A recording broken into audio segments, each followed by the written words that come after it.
ദൈവനാമത്തിന് മഹത്വമുണ്ടാകട്ടെ. പ്രിയ വായനാ സുഹൃത്തെ, താങ്കൾക്ക് യേശു കർത്താവിൻ്റെ ധന്യനാമത്തിൽ സ്നേഹവന്ദനം. ഇന്ന് മെയ് 31 ഒന്നാമത്തെ വായനാ ഭാഗം യോശുവയുടെ പുസ്തകം 17-ാം അധ്യായം. ഈ 17-ാം അധ്യായത്തിൽ ഇന്നലെ നമ്മൾ കണ്ടത് എഫ്രൈമിന് അവകാശമായി കൊടുക്കുന്ന സ്ഥലങ്ങളെ സംബന്ധിച്ചാണ്. ഇന്ന് മനശ്ശയ്ക്ക് അവകാശം കൊടുക്കുന്ന സ്ഥലങ്ങളെ സംബന്ധിച്ചാണ്. ജോസഫിൻ്റെ ആദ്യജാതനായ മനശ്ശയുടെ ഗോത്രത്തിനും ഓഹരി കിട്ടി എന്ന് പറഞ്ഞിട്ടാണ് തുടങ്ങുന്നത്. അവിടെ മനശ്ശയുടെ ആദ്യജാതനും ഗിലെയാദിൻ്റെ അപ്പനുമായ മാഹീർ യുദ്ധവീരനായിരുന്നു. അവന് ഗിലെയാദും ബാശാനും ലഭിച്ചു എന്ന് നമ്മൾ വായിക്കുന്നുണ്ട്.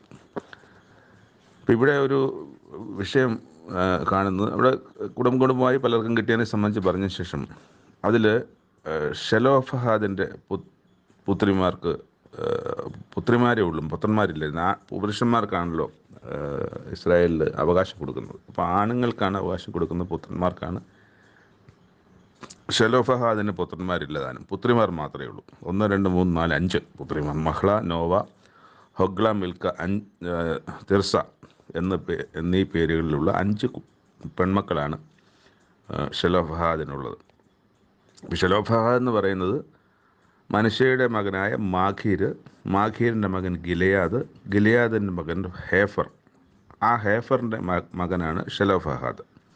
അപ്പോൾ ഷെലോഫഹാദ് ഇപ്പം ജീവനോട് കാണുകയില്ലായിരിക്കും, അല്ലെങ്കിൽ ഷെലോഫഹാദിന് അവകാശം കിട്ടേണ്ടതാണല്ലോ. അപ്പോൾ അത് ഇല്ലാത്തതുകൊണ്ട്, അപ്പൻ മരിച്ചു പോയത് കൊണ്ടായിരിക്കാം, എനിക്കത് ആ ഒരു കാര്യത്തെക്കുറിച്ച് ഉറപ്പില്ല, അങ്ങനെ ആയിരിക്കാനാണ് സാധ്യത. ആയിരിക്കാം ഈ മക്കൾ ഇങ്ങനെ വന്ന് പറയേണ്ടത്. അപ്പോൾ അത് എലിയാസറിൻ്റെയും നൂൻ്റെ മകനായ യോശുവയുടെയും പ്രഭുക്കന്മാരുടെയും മുമ്പിൽ ചെന്നു എന്നാണ് കാണുന്നത്. ഞങ്ങളുടെ സഹോദരന്മാരുടെ കൂട്ടത്തിൽ ഞങ്ങൾക്കൊരു അവകാശം തരണം, അത് തരുവാൻ യഹോവ മോശയോട് കൽപ്പിച്ചിട്ടുണ്ട് എന്ന് പറഞ്ഞു. അങ്ങനെ അവൻ യഹോവയുടെ കൽപ്പന പ്രകാരം അവരുടെ അപ്പൻ സഹോദരന്മാരുടെ കൂട്ടത്തിൽ ഒരു അവകാശം അവർക്ക് കൊടുത്തു. ഇങ്ങനെ മനശ്ശയുടെ പുത്രിമാർക്ക് അവൻ്റെ പുത്രന്മാരുടെ കൂട്ടത്തിൽ അവകാശം ലഭിച്ചതുകൊണ്ട് മനശ്ശയ്ക്ക് യോർദാനക്കരെ ഗിലെയാദ് ദേശവും ബാശാനും കൂടാതെ 10 ഓഹരി കിട്ടി. ഇവിടെ ഒരു പുതിയ കീഴ്വഴക്കം സൃഷ്ടിക്കപ്പെടുകയാണ്. അത് ആവശ്യവും തന്നെയാണ്. എല്ലാവർക്കും ന്യായമായി കിട്ടേണ്ടതെല്ലാം കിട്ടണമല്ലോ, അല്ലെങ്കിൽ ചിലർ പുറത്തായി പോകുന്ന സാഹചര്യം ഉണ്ടാകും. അതുകൊണ്ട് അത് കൃത്യമായി സംഭവിച്ചത് നല്ലതിന് തന്നെ എന്നുള്ളതാണ്.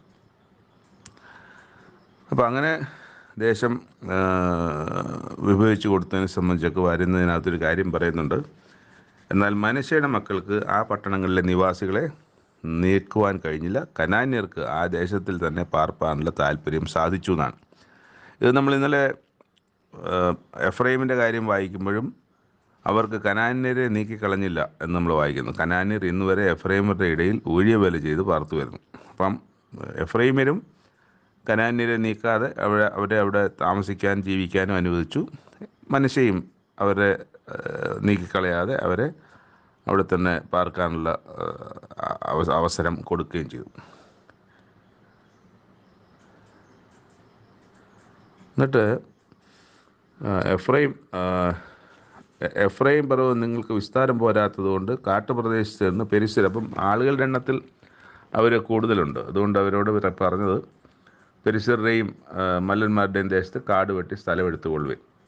അതിന് യോസഫിൻ്റെ മക്കൾ, മലനാട് ഞങ്ങൾക്ക് പോരാ, ബേത്യായ ഷെയാനിലും അതിൻ്റെ അധീന നഗരങ്ങളിലും ജസ്രിയിൽ താഴ്വരയിലും, ഇങ്ങനെ താഴ്വീതി പ്രദേശത്ത് പാർക്കുന്ന കനാന്യർക്കൊക്കെയും ഇരുമ്പ് രഥങ്ങളുണ്ട്.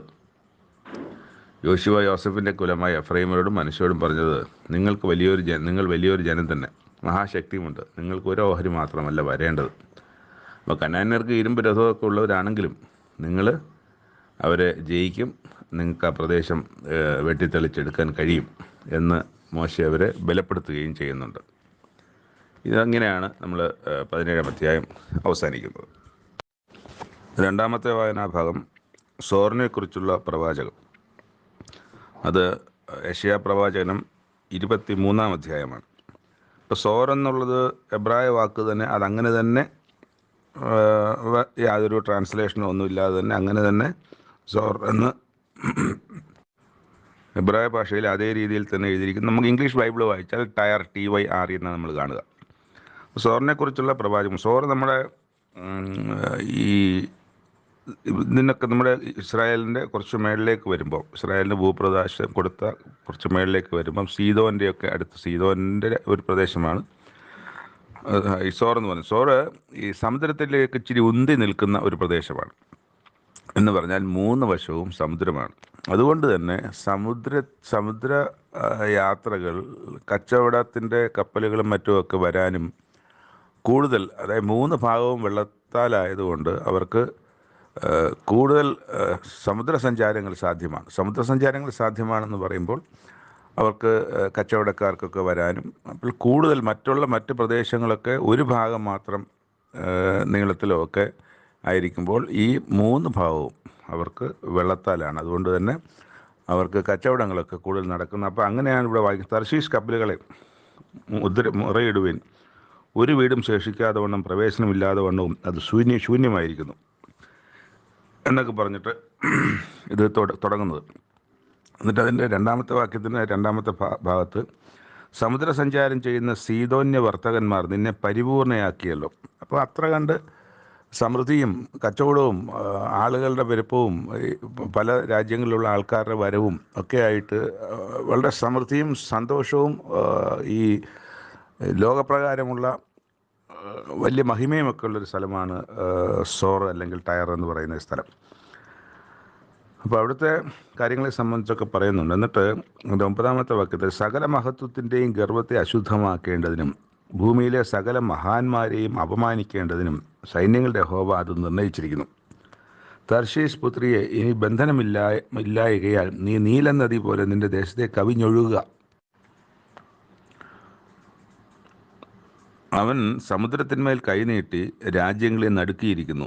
യഹോവ കനാനെക്കുറിച്ച് അതിൻ്റെ കോട്ടകളെ നശിപ്പിപ്പാൻ കൽപ്പന കൊടുത്തിരിക്കുന്നു. അങ്ങനെ 2 കാര്യങ്ങൾ പറയാം. എന്നിട്ട് ബലാത്കാരം അനുഭവിച്ച കന്യകയായ സീദോൻ പുത്രി, അപ്പോൾ സീദോൻ പുത്രിയാണ് ഈ സോറിനെയാണ് പറയുന്നത് സീദോൻ പുത്രി. ഇനി നീ ഉല്ലസിക്കുകയില്ല, എഴുന്നേറ്റ് കിത്തീമിലേക്ക് കടന്നു പോകുക, അവിടെയും നിനക്ക് സ്വസ്ഥത ഉണ്ടാകുകയില്ല എന്ന് അവൻ കൽപ്പിച്ചിരിക്കുന്നു. അവിടെ കൽദയ ദേശത്തെക്കുറിച്ചും അശൂർ ദേശത്തെക്കുറിച്ചും ഒക്കെ പറയുകയാണ്. കൽദയർ ദേശം ഈ ജനമില്ലാതെയായി, അശൂർ അതിനെ മരുമൃഗങ്ങൾക്കായി നിയമിച്ചു കളഞ്ഞു എന്നൊക്കെയും വായിക്കുകയാണ്. എന്നിട്ട് അന്നാളിൽ സോർ ഒരു രാജാവിൻ്റെ കാലത്തിനൊത്ത് 70 സംവത്സരത്തോളം മറന്നു കിടക്കും. അപ്പോൾ സോർ 70 സംവത്സരം പിന്നെ പ്രവാസത്തിലേക്ക് പോകുന്നത് പോലെ, അല്ലെങ്കിൽ അങ്ങനെ 70 വർഷം സോറ് നാശമായി പോകുന്ന, അല്ലെങ്കിൽ ഒന്നുമല്ലാതായി പോകുന്ന ഒരു കാലഘട്ടത്തെക്കുറിച്ച് അവിടെ പറയുകയാണ്. മിക്കവാറും എനിക്ക് തോന്നുന്നു മറ്റ് ഏതെങ്കിലും രാജ്യങ്ങളുടെ അതിക്രമമോ എന്തെങ്കിലും ഉണ്ടായിരിക്കാനും സാധ്യതയുണ്ട്. എന്തായാലും 70 വർഷക്കാലം സോറിന് കഷ്ടകാലം, അല്ലെങ്കിൽ സോറിൻ്റെ മഹത്വമൊക്കെ പോയി കിടക്കുന്ന ഒരു 70 വർഷത്തെക്കുറിച്ചാണ്. 70 വർഷം കഴിഞ്ഞിട്ട് യഹോവ സോറിനെ സന്ദർശിക്കും. അപ്പോൾ അത് തൻ്റെ ആദായത്തിനായി തിരിഞ്ഞ് ഭൂമിയിലെ സകല ലോകരാജ്യങ്ങളോടും വേശ്യാവൃത്തി ചെയ്യും. എന്നാൽ അതിൻ്റെ വ്യാപാരവും ആദായവും യഹോവയ്ക്ക് വിശുദ്ധമായിരിക്കും. അതിനെ നിക്ഷേപിക്കുകയോ സ്വരൂപിച്ചു വയ്ക്കുകയോ ചെയ്യുകയില്ല. അതിൻ്റെ വ്യാപാരം യഹോവയുടെ സന്നിധിയിൽ വസിക്കുന്നവർക്ക് മതിയായ ഭക്ഷണത്തിനും മോടിയുള്ള ഉടുപ്പിനായും ഉതകും. സോറിനെക്കുറിച്ച് അല്പം പ്രത്യാശയുള്ള കാര്യമാണ് അവിടെ പറയുന്നത്. നമ്മൾ സോറിനെ യേശുക്രിസ്തുവിൻ്റെ കാലത്തും കാണാൻ കഴിയും. സോർ സീദോൻ, അതായത് മത്തായിയുടെ സുവിശേഷം 11-ാം അധ്യായത്തിൽ നമുക്ക് ഈ സോറിനെക്കുറിച്ച് കാണാൻ കഴിയും. ആ സോറ് സീദോൻ പ്രദേശങ്ങളെ സംബന്ധിച്ച് അവിടെ ബേത്സയിദെ, കോരസീനെ, നിങ്ങളിൽ നടന്ന അത്ഭുതങ്ങൾ സോറിലും സീദോനിലും നടന്നിരുന്നെങ്കിൽ അവർ എന്നെ രട്ടെടുത്തു, അല്ലെങ്കിൽ എന്നെ അവർ രക്ഷയിലേക്ക് വന്നേനെ എന്ന് പറയുന്നുണ്ട്. എന്നാൽ ന്യായവിധി ദിവസത്തിൽ നിങ്ങളെക്കാൾ, കോരസീനും ബത്സയിദയെക്കാളും സോറിനും സീദോനും സഹിക്കാൻ കഴിയും എന്നും അവർ പറയുന്നുണ്ട്. അപ്പോൾ അവിടെ നമുക്കൊരു പ്രതീക്ഷയുടെ, ഇവിടെ പറയുന്ന പ്രത്യാശയുടെ ഇത് അവിടെ കാണാൻ കഴിയുന്നുണ്ട്. അതുപോലെ തന്നെ ഒരു കനാന്യ സ്ത്രീ, അവിടെ നിന്ന് സോർ സീദോൻ പ്രദേശങ്ങളിലേക്ക് യേശുക്രിസ്തു പോയി. അവിടെ വെച്ച് ഒരു കനാന്യ സ്ത്രീ വന്നിട്ട് അവളുടെ മകൾക്ക് ഒരു ഭൂതോപദ്രവം ഉണ്ടാകുന്നു എന്ന് പറയുന്നുണ്ട്. അത് ഞാനൊന്ന് എടുക്കട്ടെ. മത്തായി 15-ാം അധ്യായം, അല്ല 15-ാം അധ്യായം, അത് 15-ാം അധ്യായത്തിലാണ്. 15-ാം അധ്യായത്തിൽ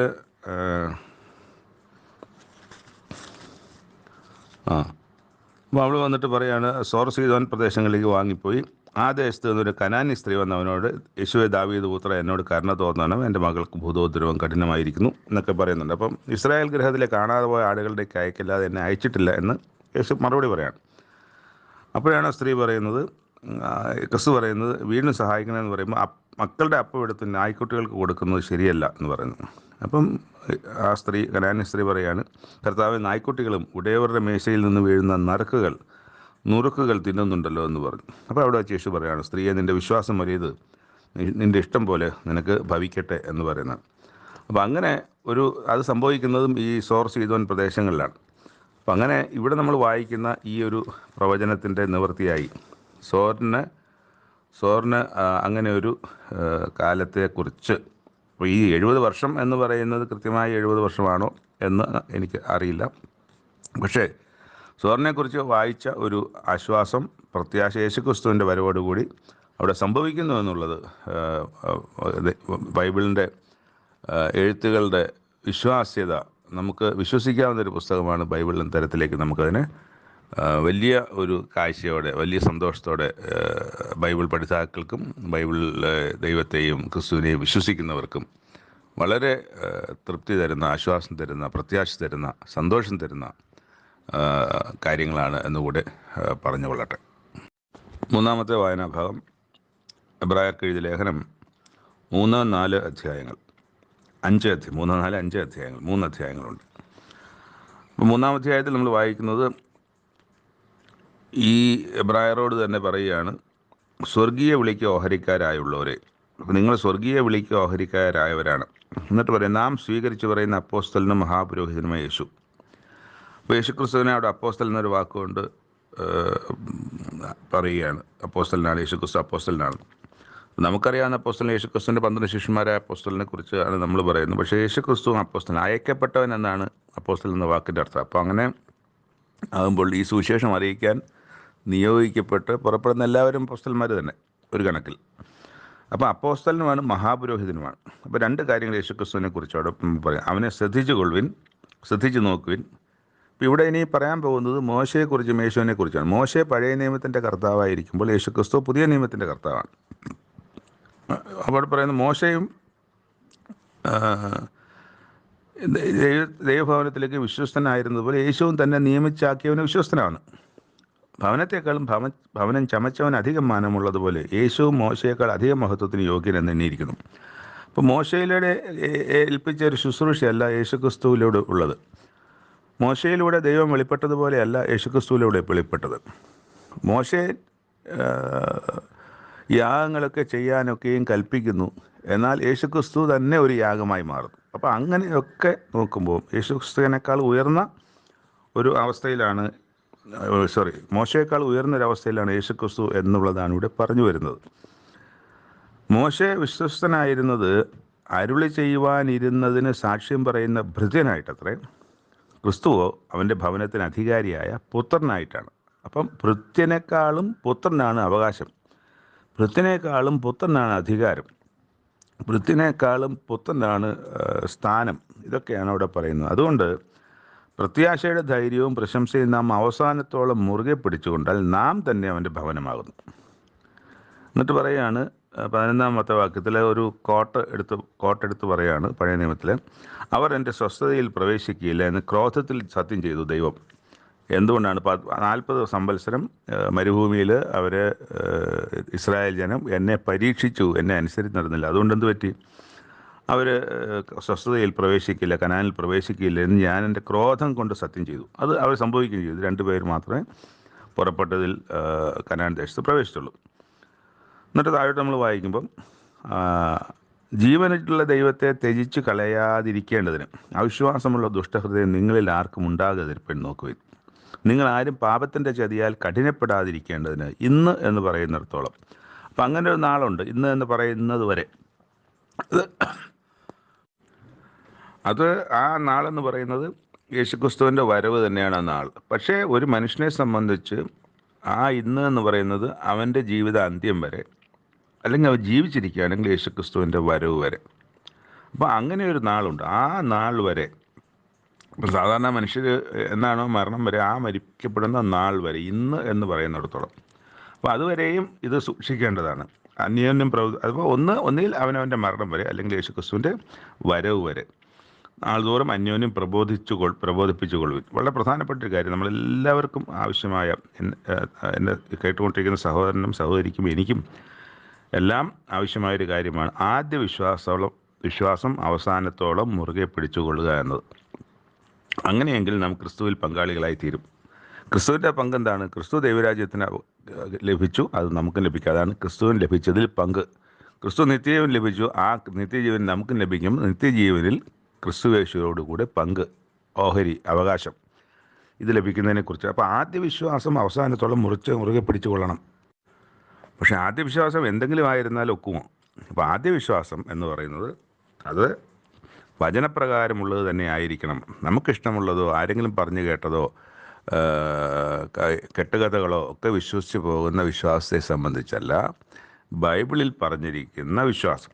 ആ വിശ്വാസം നിനക്ക് ആദ്യമേ വിശ്വാസം. അപ്പം പൗലോസ് ചിലടത്ത് പറയുന്നുണ്ടല്ലോ, ഞങ്ങൾ ഉപദേശത്തിന് വിരുദ്ധമായി സ്വർഗത്തിലെ ദൂതൻ വന്ന് പറഞ്ഞാൽ പോലും, സ്വർഗത്തിൽ ദൂതൻ വന്ന് പറഞ്ഞാൽ നിങ്ങൾ കേട്ടറിഞ്ഞാൽ, ഈ വിശ്വാസത്തിന് വിരുദ്ധമായി ദൂതൻ വന്ന് പറഞ്ഞാൽ പോലും നിങ്ങളത് കേൾക്കരുത്, അവൻ ശപിക്കപ്പെട്ടവനാണ് പറയുന്നത്.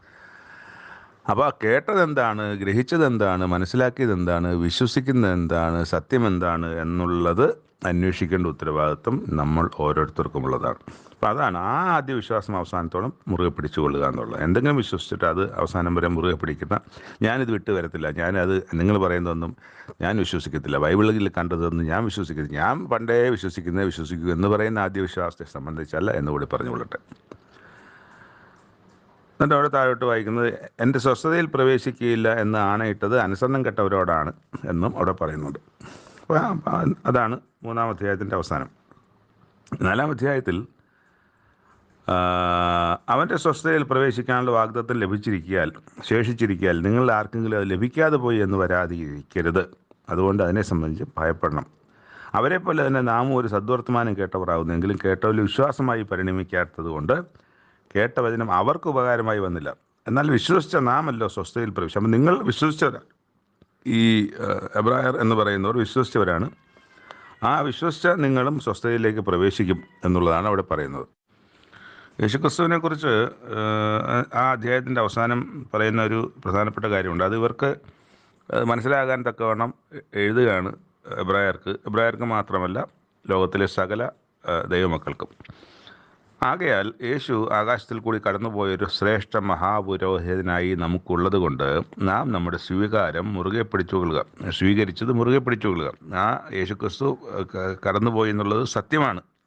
മരിച്ച് അടക്കപ്പെട്ട് ഉയർത്തെഴുന്നേറ്റ് നിത്യജീവൻ പ്രാപിച്ച് ദൈവത്തിൻ്റെ അടുക്കിലേക്ക് പോയെന്നുള്ള വിശ്വാസയോഗ്യമാണ്. അത് മുറുകെ പിടിച്ച് ആ വിശ്വാസം അത് സ്വീകരിച്ചതിന് നിങ്ങൾ വിട്ടുകളയരുത്. നമുക്കുള്ള മഹാപുരോഹിതൻ നമ്മുടെ ബലഹീനതകളിൽ സഹതാപം കാണിക്കാൻ കഴിയാത്തവനല്ല, പാപമൊഴികെ സർവ്വത്തിലും നമുക്ക് തുല്യനായി പരീക്ഷിക്കപ്പെട്ടവനത്രേ. അപ്പോൾ അവിടെ പാപമൊഴികെ സർവ്വത്തിലും നമുക്ക് തുല്യമായി പരീക്ഷിക്കപ്പെട്ടു എന്ന് പറഞ്ഞാൽ നമ്മളെപ്പോലെ പാപം ചെയ്യാനുള്ള സകല സാധ്യതകളും സ്വാതന്ത്ര്യവും അവകാശവും ഒക്കെ ഉണ്ടായിരുന്നു, അതിനുള്ള അവസരങ്ങളുണ്ടായിരുന്നു. അവകാശം എന്നുള്ളതല്ല, അവസരം ഉണ്ടായിരുന്നവരാണ് നമ്മളെപ്പോലെ തന്നെ. പക്ഷേ ക്രിസ്തു ആ അവസരങ്ങൾ ഉപയോഗിക്കാതെ പാപത്തിൽ നിന്ന് വിട്ടുനിന്നു. പാപത്തിൽ നിന്ന് വിട്ടുനിന്നു എന്നുള്ളതാണ് നമ്മൾ വായിക്കേണ്ടത്, മനസ്സിലാക്കേണ്ടത്. അല്ലാതെ അതിന് വേറെ എന്തെങ്കിലും ഒരു ആശയം അതിനകത്ത് വരരുത്. ഇപ്പോൾ പാപം ചെയ്യാനുള്ള സകല സാഹചര്യങ്ങളും യേശുക്രിസ്തു നമ്മളെപ്പോലെ തന്നെ ഉണ്ടായിരുന്നു. പക്ഷേ യേശുക്രിസ്തു പാപം ചെയ്തില്ല എന്നുള്ളതാണ്. അപ്പോൾ അങ്ങനെ നമ്മൾ പരീക്ഷിക്കപ്പെടുന്നുണ്ട്, പല പാപങ്ങളിലും പ്രലോഭനങ്ങളിലും ഒക്കെ നമ്മൾ പരീക്ഷിക്കപ്പെടുന്നുണ്ട്. പക്ഷേ യേശു അതുപോലെ പരീക്ഷിക്കപ്പെട്ടിരുന്നു. പക്ഷേ യേശു ആ പരീക്ഷകളെ ജയിച്ചു. യേശു ആ പരീക്ഷകളിൽ വീണില്ല എന്നുള്ളതാണ്. പക്ഷെ നമ്മൾ പലതിലും വീണു പോകുന്നുണ്ട്. അവിടെ പറയാം, നമ്മളെപ്പോലെ പരീക്ഷിക്കപ്പെട്ടവനാണ്. അങ്ങനെ പരീക്ഷിക്കപ്പെട്ട ഒരു പുരോഹിതനാണ്, മഹാപുരോഹിതനാണ് നമുക്കുള്ളത്. അതുകൊണ്ട് അത്തരം പരീക്ഷകളിലൂടെ കടന്നു പോയതുകൊള്ളൂ. ആ പരീക്ഷകളുടെയൊക്കെയും പ്രശ്നങ്ങളും പ്രതികൂലങ്ങളും കഷ്ടതയൊക്കെ ക്രിസ്തുവിന് അറിയാം അതുകൊണ്ട് കരുണ ലഭിപ്പാനും തത്സമയത്ത് സഹായത്തിൻ്റെ കൃപ പ്രാപിപ്പാനുമായി നാം ധൈര്യത്തോടെ കൃപാസനത്തിന് അടുത്തില്ല. ദൈവത്തിൻ്റെ കൃപാസനത്തിന് അടുത്ത് ചെല്ലുമ്പോൾ ആ കൃപാസനത്തിനടുത്ത് നമുക്കും ദൈവത്തിനും മധ്യയായിട്ട് ക്രിസ്തു എന്ന ഒരു മഹാപുരോഹിതനുണ്ട്. മനുഷ്യനായ ഇന്ന് നമ്മുടെ ഭൂമിയിൽ കാണുന്ന ഒരു പുരോഹിതനുമല്ല നമുക്കും ദൈവത്തിനും ഇടയിലുള്ളത് ഉയർത്തെഴുന്നേറ്റവനായ യേശുക്രിസ്തുവാണ് നമുക്കും ദൈവത്തിനും ഇടയിലുള്ള മഹാപുരോഹിതൻ. നമ്മൾ പലരെയും പുരോഹിതന്മാരായിട്ട് ഇന്ന് കാണുന്നുണ്ട്. പക്ഷെ അങ്ങനെ ഒരു പുരോഹിതന്മാരെ ആരെയും ദൈവം വാഴിച്ചിട്ടില്ല. ദൈവം ഇന്ന് പുതിയ നിയമകാലത്ത് ഒരേ ഒരു പുരോഹിതനെ നമുക്കുള്ളൂ. ആ പുരോഹിതൻ യേശുക്രിസ്തുവാണ്. അപ്പം അങ്ങനെ പുരോഹിതനുള്ളപ്പോൾ നമ്മൾ പിന്നെ ഇപ്പോൾ ഇന്നുള്ള മനുഷ്യനായ പുരോഹിതൻ്റെ പുറകെ പോകേണ്ട കാര്യം, മനുഷ്യന് ആ ഒരു പുരോഹിതന്മാരും ഇതിന് ഇടനിലക്കാരല്ല. ഇന്ന് മനുഷ്യന് ഏൽപ്പിച്ചിരിക്കുന്നത് ഈ സുവിശേഷം അറിയിക്കുക എന്നൊക്കെയുള്ള കാര്യങ്ങളാണ് പ്രധാനമായി. ശുശ്രൂഷ ചെയ്യുക, ഉപദേശിക്കുക, വ്യാഖ്യാനിക്കുക, തർജ്ജനം ചെയ്യുക, അങ്ങനെയുള്ള ദൈവിക ശുശ്രൂഷകളാണ് തന്നിരിക്കുന്നത്. അല്ലാതെ ഒരു പുരോഹിതൻ എന്ന തരത്തിലേക്ക് ആരെയും ഇക്കാലത്ത് ദൈവം നിയമിച്ചിട്ടില്ല. അത് പുരോഹിതൻ എന്ന് പറയുന്നത് യേശുക്രിസ്തു മാത്രമേ ഉള്ളൂ. അതുകൊണ്ട് അങ്ങനെയുള്ള ഒരു മഹാപുരോഹിതൻ്റെ അടുത്ത്, ഒരു മധ്യസ്ഥൻ്റെ അടുത്ത്, ഒരു അഡ്വക്കേറ്റിൻ്റെ അടുത്ത് ധൈര്യമായി നമുക്ക് ചെല്ലാം. നമ്മൾ ദൈവത്തിൻ്റെ അടുത്ത് ചെല്ലുമ്പോൾ ആ മധ്യസ്ഥൻ അവിടെ ഉണ്ട് എന്നുള്ളതാണ്. 5-ാമത്തെ അധ്യായത്തിൽ ഈ പുരോഹിതനെ സംബന്ധിച്ച് തന്നെ വീണ്ടും തുടർച്ചയായി പറയുന്നുണ്ട്. അത് 5-ാമത്തെ അധ്യായമായിട്ട് നമ്മൾ ഇതിവിടെ കാണുന്നെങ്കിലും അത് നേരത്തെ പറഞ്ഞ മഹാപുരോഹിതൻ എന്നതിൻ്റെ തുടർച്ചയാണ്. മനുഷ്യരുടെ ഇടയിൽ നിന്ന് എടുക്കുന്ന ഏത് മഹാപുരോഹിതനും പാപങ്ങൾക്കായി വഴിപാടും യാഗവും അർപ്പിപ്പാൻ ദൈവകാര്യത്തിൽ മനുഷ്യർക്ക് വേണ്ടി നിയമിക്കപ്പെടുന്നു. അപ്പോൾ താനും ബലഹീന ഉള്ളവനാണ്. ആര്? ഈ മനുഷ്യരുടെ ഇടയിൽ നടക്കുന്ന ഏതൊരു പുരോഹിതനും ബലഹീനത ഉള്ളവനാണ്. അവൻ അറിവില്ലാത്തവരും വഴിതെറ്റിപ്പോകുന്നവരോടും സഹതാപം കാണിപ്പാൻ കഴിയുന്നവനും ബലഹീനത നിമിത്തം ജനത്തിന് വേണ്ടി എന്ന പോലെ തനിക്ക് വേണ്ടിയും പാപയാഗം അർപ്പിക്കേണ്ടവനാണ്. അത് വർഷത്തിലൊരിക്കൽ അങ്ങനെ ഒരു ക്രമീകരണം പഴയ നിയമകാലത്തുണ്ടായിരുന്നു. അത് അതിവിശുദ്ധ സ്ഥലത്ത് കടക്കാനുള്ളൊരു ദിവസമാണ്. ആ സമയത്ത് അവിടെ അത് ചെയ്യുമ്പോൾ ഈ തനിക്ക് വേണ്ടിയും ജനത്തിന് വേണ്ടിയും പാപയാഗം അർപ്പിക്കുന്ന ഒരു പ്രോസസ്സ് നടക്കുന്നുണ്ട്. അപ്പോൾ ഇവിടെ യേശുക്രിസ്തു എന്താ ചെയ്തത്? അതാണ് ഇവിടെ വായിക്കുന്നത്. ക്രിസ്തുവിൻ്റെ ഐഹികകാലത്ത് തന്നെ മരണത്തിൽ നിന്ന് രക്ഷിപ്പാൻ കഴിയുന്നവനും ഉറച്ച നിലവിളിയോടും കണ്ണീരോടും അപേക്ഷിക്കുകയും അഭയയാതനയും കഴിക്കുകയും ഭയഭക്തി നിമിത്തം ഉത്തരം ലഭിക്കുകയും ചെയ്തു. എന്നിട്ട് തന്നെ അനുസരിക്കുന്നവർക്ക് നിത്യരക്ഷയുടെ കാരണഭൂതനായി തീർന്നു. ഒരു കാര്യം പറയുന്നുണ്ട്, അങ്ങനെ നീ മൽക്കീസേദക്കിൻ്റെ ക്രമപ്രകാരം എന്നേക്കും ഒരു പുരോഹിതൻ എന്നും പറയുന്നുണ്ട്. മൽക്കീസേദക്കിൻ്റെ ക്രമപ്രകാരം മഹാപുരോഹിതൻ എന്നുള്ള നാമം ദൈവത്താൽ ലഭിച്ചുമിരിക്കുന്നു. അത് സങ്കീർത്തന പുസ്തകത്തിലെ ഒരു കാര്യമാണ്, ഈ മൽക്കീസേദക്കിൻ്റെ ക്രമപ്രകാരം എന്നേക്കും ഒരു പുരോഹിതൻ എന്നുള്ളത്. അത് ശരി, അത് ഞാൻ പറയാം. അപ്പോൾ ആ മൽക്കീസേദക്കിൻ്റെ ക്രമപ്രകാരം എന്ന് പറയുന്ന യഥാർത്ഥത്തിൽ പൗരോഹിത്യം ലേവി ഗോത്രത്തിനാണ്. ലേവി ഗോത്ര പൗരോഹിത്യം. പക്ഷേ യേശുക്രിസ്തു ലേവി ഗോത്രത്തിനുള്ളവനല്ല. യേശുക്രിസ്തു മറ്റൊരു ഗോത്രമായ യഹൂദ ഗോത്രത്തിലുള്ളയാളാണ്. എന്നാൽ മൽക്കീസേദക്ക് ഈ മോശയും ഇസ്രായേൽ ജനവും അല്ലെങ്കിൽ നിയമങ്ങളും ഒക്കെ ഉണ്ടാകുന്നതിന് മുമ്പ് ദൈവത്തിൻ്റെ അത്യുന്നതനായ പുരോഹിതനായിരുന്നു. അത് നമ്മുടെ അബ്രഹാമിൻ്റെ സമകാലികനായിരുന്നു. അബ്രഹാം അദ്ദേഹത്തിന് ദശാംശം കൊടുത്തായിട്ട് നമ്മൾ വായിക്കുന്നുണ്ട്. അപ്പോൾ ആ ദശാംശം കൊടുക്കുന്ന ആർക്കാണ്? പുരോഹിതനാണ്. അപ്പോൾ അന്ന് ആ പൗരോഹിത്യം നിയമങ്ങൾ വരുന്നതിന് മുമ്പ് തന്നെ അബ്രഹാം ദശാംശം കൊടുത്തിരുന്ന ഈ ലേവി ഗോത്രത്തിലല്ലാത്ത ഒരു പുരോഹിതൻ മൽക്കീസേദക്ക് അന്നുണ്ടായിരുന്നു. അപ്പോൾ അതാണ് ഇവിടെ പറയുന്നത്. മൽക്കീസേദക്കിന് ക്രമമൊന്നുമില്ല, ഇന്ന ഗോത്രത്തിലൊന്നും പറഞ്ഞിട്ടില്ല. അതുപോലെ തന്നെ ലേവി ഗോത്രത്തിൽ ഉൾപ്പെടാത്ത മറ്റൊരുവനെ മൽക്കീസേദക്കിനെ പോലെ ദൈവം മഹാപുരോഹിതനാക്കി എന്നുള്ളതാണ്. അപ്പോൾ അങ്ങനെ മഹാപുരോഹിതനാക്കി മൽക്കീസേദക്കിൻ്റെ ക്രമപ്രകാരം മഹാപുരോഹിതൻ എന്നുള്ള നാമം ദൈവത്താൽ ലഭിച്ചിരിക്കുന്നു. അപ്പം ഈ യഹൂദ ഗോത്രത്തിലുള്ളവർ അവൻ പിന്നെ ലേവി ഗോത്രത്തിലുള്ളവരല്ലല്ലോ എന്ന് പറയുമ്പോൾ ഇവിടെ ദൈവത്താൽ നിയമിക്കപ്പെട്ടിരിക്കുകയാണ് യേശുക്രിസ്തു മഹാപുരോഹിതനാണ്. ലേവി ഗോത്രത്തിലല്ലാത്ത ഒരു മൽക്കീസേദക്കിൻ്റെ ക്രമപ്രകാരം അത് നേരത്തെ സങ്കീർത്തന പുസ്തകത്തിൽ തന്നെയുള്ള ഒരു പ്രവചനവുമാണ്. അതിവിടെ നിവൃത്തിയായിരിക്കുകയാണ്. അപ്പോൾ ഇതറിയാവുന്ന ആൾക്കാർക്ക് അത് അറിയുള്ളൂ. അതറിയാവുന്നവർക്കാണ് മറ്റുള്ളവർക്ക് ഇത് പറഞ്ഞു കൊടുക്കുക. അങ്ങനെ ഈ പൗലോസ് അപ്പോസ്തലനോ ഇതിൻ്റെ എഴുത്തുകാരൻ ആരായാലും ആ എഴുത്തുകാരൻ അതിനെക്കുറിച്ച് ബോധ്യമുള്ളത് കൊണ്ട് അത് ഈ എബ്രായർക്ക് പറഞ്ഞ് മനസ്സിലാക്കി കൊടുക്കുകയാണ്. അതാണ് ഞാൻ പറഞ്ഞത്, ഈ പുസ്തകം എബ്രായർക്ക് എഴുതിയ ലേഖനം നമുക്ക് യേശുക്രിസ്തുവിനെക്കുറിച്ച് കൃത്യമായ പിക്ചർ വരച്ച് കാട്ടുന്ന പുസ്തകമാണ്. ഈ ഒരു പുസ്തകം ഇല്ലായിരുന്നെങ്കിൽ നമ്മൾ ഇന്ന് അറിയുന്നത് പോലെ യേശുക്രിസ്തുവിനെക്കുറിച്ച് നമുക്ക് അറിയാൻ സാധ്യമാകരുത്. ദൈവം വലിയവൻ, ദൈവത്തിന് വലിയ സ്തോത്രം ചെയ്യാൻ നമ്മൾ മനസ്സ് തുറന്നു പോവുകയാണ് ഈ സമയത്ത്. എന്നിട്ട് താഴോട്ട് ഇതിനെക്കുറിച്ച് ഞങ്ങൾക്ക് വളരെ പറയാനുണ്ട് എന്ന് എബ്രായരോട് പറയുകയാണ്. എങ്കിലും നിങ്ങൾ കേൾപ്പാൻ മാന്യമുള്ളവരായി തീർന്നത് കൊണ്ട്, എന്നുവെച്ചാൽ ആദ്യകാലങ്ങളിലുള്ളതുപോലുള്ള ഒരു അവസ്ഥയിലല്ല, നിങ്ങൾ കേൾക്കാൻ മാന്യമുള്ളവരായി തീർന്നു എന്നാണ്. മാന്യമുള്ളവരല്ല ജന്മന, അല്ലെങ്കിൽ പണ്ടേ നിങ്ങൾ മാന്യതയുള്ളവരല്ല, മാന്യമുള്ളവരായി തീർന്നതുകൊണ്ട് ഇന്നത്തെ അവസ്ഥയിൽ നിങ്ങൾ അങ്ങനെ കേൾക്കാനൊരു മാനസികാവസ്ഥയിലല്ല. അതുകൊണ്ട് അത് തെളിയിച്ചു തരാൻ വിഷമം. കാലം നോക്കിയാൽ ഇപ്പോൾ ഉപദേഷ്ടാക്കന്മാരായിരിക്കേണ്ട നിങ്ങൾക്ക്,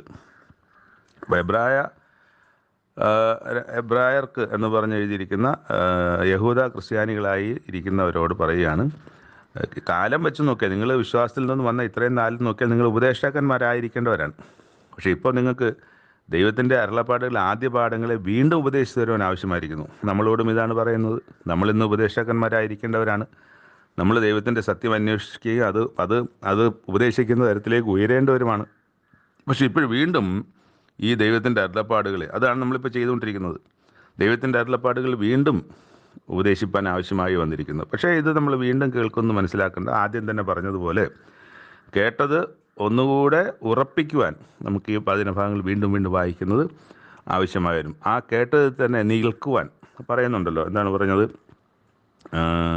ആദ്യ വിശ്വാസം അവസാനത്തോളം മുറുകെ പിടിച്ചുകൊള്ളുവാൻ. അപ്പോൾ ആദ്യ വിശ്വാസം നമ്മൾ വീണ്ടും വീണ്ടും വീണ്ടും വായിച്ച് അത് ഉറപ്പിക്കുന്നത് ആവശ്യമാണ്. എന്താണ്? അവസാനം വരെ നിൽക്കുമ്പോൾ ഈ വിശ്വാസം നിൽക്കണ്ടേ?